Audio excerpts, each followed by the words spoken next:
Hello বন্ধুরা, সকলকে প্রতিযোগিতা ম্যাগনেট চ্যানেলে স্বাগত। আজকে আবারও একটি নতুন চাকরির বিজ্ঞপ্তি নিয়ে তোমাদের সামনে চলে এলাম। রাজ্যে ভূমি ও ভূমি সংস্করণ দপ্তরের তরফ থেকে নতুন ডেটা এন্ট্রি অপারেটরের নিয়োগের বিজ্ঞপ্তি প্রকাশিত হলো। এখানে 40টি ভ্যাকেন্সি রয়েছে। তোমরা 21 বছর থেকে 35 বছরের বয়সের মধ্যে যাদের বয়স সীমা তারা এখানে আবেদনযোগ্য। তো আজকের ভিডিওতে ডিটেলসে এই সংক্রান্ত আলোচনাটি করব। ভিডিওটি শুরু করার পূর্বে তোমরা চ্যানেলে যারা নতুন দর্শক তারা চ্যানেলটিকে সাবস্ক্রাইব করে রাখতে পারো। তো চলো দেখে নিই আজকের নোটিফিকেশানটি। প্রথমেই দেখো, এখানে দেখে নেব বয়স। এখানে আমি আগেই বললাম যে এখানে 21 বছর থেকে 35 বছর বয়স পর্যন্ত যাদের বয়স সীমা তারা এখানে আবেদনযোগ্য। এরপর দেখে নেব কোয়ালিফিকেশান। এখানে যারা গ্র্যাজুয়েশন পাস করে রয়েছে যে কোনো শাখা থেকে তারা এখানে আবেদনযোগ্য। এখানে তোমরা যদি সিলেক্টেড হও তাহলে এখানে প্রত্যেক মাসে 11,000 টাকা করে তোমরা বেতন পেয়ে যাচ্ছ। এখানে ভ্যাকেন্সি রয়েছে 40টি। এখানে তোমরা কিভাবে আবেদন করবে সে সম্পর্কে আমি পরে আসছি। এরপর দেখো কী কী ডকুমেন্ট তোমাদেরকে এখানে সাবমিট করতে হবে। তোমাদের বয়সের প্রমাণপত্র, তোমাদের ঠিকানার প্রমাণপত্র, গ্র্যাজুয়েশন মার্কশিট অথবা সার্টিফিকেট, তোমাদের যে কম্পিউটার সার্টিফিকেট সেটি, তোমাদের একটি কালার পাসপোর্ট সাইজ ফটোগ্রাফ এবং তোমরা এখানে আবেদন ফিস যেটা দেবে তার প্রমাণপত্র। এখানে অ্যাপ্লিকেশন ফিস হিসাবে তোমাদেরকে 100 টাকা দিতে হচ্ছে। এখানে তোমরা অনলাইন অথবা অফলাইন দুটোভাবেই তোমরা এখানে অ্যাপ্লিকেশন ফিস কিন্তু পেমেন্ট করতে পারো।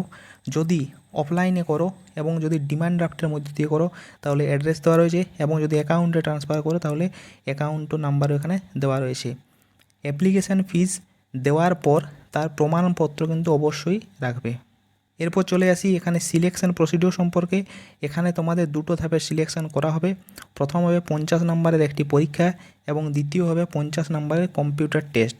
প্রথমে 50 নম্বরের যে রিটিন পরীক্ষা হবে সেখানে অ্যারিথমেটিক, জেনারেল নলেজ এবং কম্পিউটার নলেজ এই তিনটে সাবজেক্ট থেকে মোট 50 নাম্বার থাকবে। অ্যারিথমেটিক থেকে 10, জেনারেল নলেজ থেকে 10 এবং কম্পিউটার নলেজ থেকে 30 নাম্বার থাকছে। এখানে তোমাদের প্রত্যেক ভুল উত্তরের জন্য 1-3 করে নাম্বার কিন্তু কাটা যাবে। তোমাদের রিটিন এক্সামিনেশনে প্রাপ্ত নম্বর ভিত্তিতে 1:25 রেশিওতে মোট 100 জনকে এখানে কম্পিউটার টেস্টের জন্য কিন্তু ডাকা হবে। এখানে তোমাদের 50 নাম্বার থাকছে কম্পিউটার টেস্টের জন্য।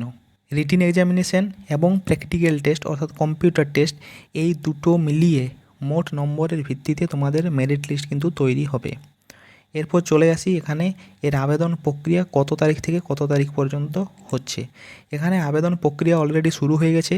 23/7/2024 থেকে আবেদন প্রক্রিয়া চলছে এবং আবেদন প্রক্রিয়াটি চলবে 13/8/2024 পর্যন্ত। এরপর চলে আসি তোমরা কিভাবে এখানে আবেদন করবে। এখানে আবেদন করার জন্য তোমাদেরকে যে মুর্শিদাবাদ ডিস্ট্রিক্টের অফিসিয়াল ওয়েবসাইট রয়েছে murshidabad.gov.in, এই ওয়েবসাইটে যেতে হবে। সেখান থেকে এই নোটিফিকেশানটি বার করে এর নিচে অ্যাপ্লিকেশন ফর্ম দেওয়া রয়েছে। এই অ্যাপ্লিকেশন ফর্মটি তোমাদেরকে সম্পূর্ণরূপে ফিল আপ করতে হবে। সঠিকভাবে ফিল আপ করার পর এর সাথে যে ডকুমেন্টগুলো চেয়েছে সেই ডকুমেন্টগুলো এখানে তোমাদেরকে সাথে দিতে হবে, অর্থাৎ age proof, address proof, graduation marksheet, computer এডুকেশনের সার্টিফিকেট, এডিশনাল যে পাসপোর্ট সাইজ ফটোগ্রাফ এবং 1 কপি তোমাদের যে পেমেন্ট রিসিপ্ট, এইগুলোর সাথে দিয়ে এই সমস্ত কিছু এবং তার সাথে অ্যাপ্লিকেশন ফর্মটি এই সমস্ত কিছুকে একটি এনভেলাপের ভেতর ঢুকিয়ে এখানে অ্যাড্রেস দেওয়া রয়েছে, এই অ্যাড্রেসে গিয়ে তোমাদের জমা দিতে হবে। অ্যাড্রেসটি দেখো এখানে দেওয়া রয়েছে, ground floor of the office of the district magistrate and collectorate, Murshidabad. এর যে রিসিভিং সেকশন রয়েছে সেখানে গিয়ে এই আবেদনটি তোমাদেরকে জমা করতে হবে। এই পোস্টটি কেবলমাত্র যারা মুর্শিদাবাদ জেলারই অধিবাসী তাদের জন্য একমাত্র প্রযোজ্য। তো আজকের ভিডিওতে এ পর্যন্তই। ভিডিওটি যদি তোমাদের ইনফরমেটিভ লেগে থাকে তাহলে একটি লাইক করো এবং চ্যানেলে যদি নতুন দর্শক হয়ে থাকো তাহলে চ্যানেলটিকে সাবস্ক্রাইব করে রাখতে পারো।